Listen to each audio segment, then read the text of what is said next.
Welcome to another video, this time talking about all the things you should prepare for the upcoming patch 7.1, which will be released on Tuesday the 12th of November. As this patch is split into different sections with the ultimate, chaotic alliance raids and other things coming later, I will keep it to the absolute essentials for Tuesday.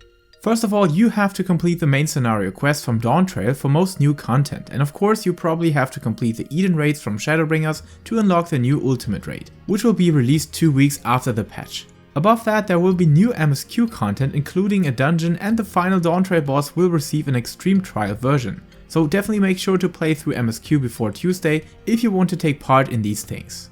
The new alliance raid will probably be locked behind that as well, so just to be sure, get it done. One thing however that Yoshida didn't mention a lot about is the Byakko Unreal trial. Just make sure to unlock it via the Stormblood quest, an auspicious encounter from Soroban that unlocks the normal version of it and the follow-up trials, which of course will also be getting an Unreal trial later. Okay, so much for the obvious. My personal tip, level up those jobs to 100 that you always wanted to test out and play, because the 0.1 patch presumably will change job balancing quite significantly. I just went back to my patch 0.1 list of videos and there has always been job changes during that cycle. So it could easily happen that machinists become the pinnacle of the DPS chart again, or jobs like Pictomancer get nerfed to the ground. So it's always good to have jobs in the backhand if you really want to swap due to balancing issues. That mentioned, definitely don't cap all of your jobs though, because the new Allied Society will introduce the Dawntrail equivalent to Arca Sodara dailies that grant close to half a level of experience points in roughly 5 minutes of time. That is one of the best ways to procrastinate your jobs up to 100 during a long expansion period, if you're not in a rush. Okay, so what about crafting? There will be new left side gear pieces coming in 7.1 that, like always, will require decent craftsmanship and crafter rotations, but first and foremost your crafters being level 100. So check out my crafter leveling guide in the description and try to prepare the usual things like CP, control and craftsmanship materia, and stack up your orange scripts for the equivalent to Sublime or Immutable solution that we'll get on Tuesday.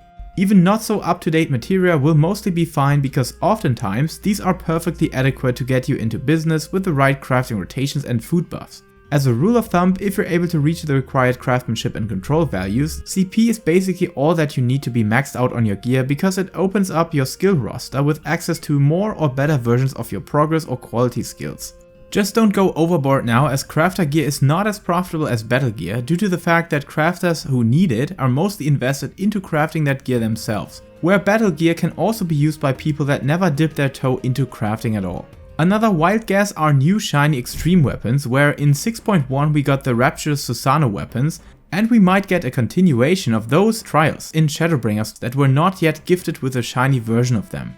The contestants here are Warrior of Light or Diamond Weapon weapons, where the first is still impossible to solo, but I just finished the Diamond Weapon Extreme solo as a warrior and found out that the diamond plating is actually darn cheap on some servers. So it might be a solid gamble to stack them up before those can be turned into awesome shiny weapons, increasing their value significantly. The Warrior of Light plates were way more expensive due to not being soloable, I guess. So if you find those for cheap at any point, remember they could rise in value massively at another time whenever the respective weapons are brought upon us. Last but not least, the PvP Series 6 will end and a new Series 7 will be introduced that comes alongside some improvements of the reaction and animation time of skills in PvP, as well as PvP balancing changes. So probably a good time to get started with Crystalline Conflict, which I really enjoyed playing. But of course, if you want this cute little dog or the Oppressor mount, make sure to farm down your series rewards up to those points at least to not miss out on these.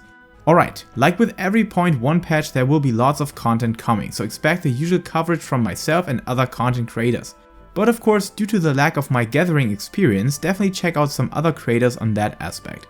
And the most important thing, even though it feels like you need to do all the bells and whistles of the 7.1 patch as fast as possible, even between this and the ultimate release 2 weeks later, you have plenty of time to enjoy it. There's no need to rush any form of content. So stick around, let our community know about some things I forgot to mention here in the comments section, and see you on patch notes or with 7.1 in all of its glory. Until then, get hyped for the Final Fantasy XI collaboration, and stay safe, stay healthy, and keep loving Final Fantasy.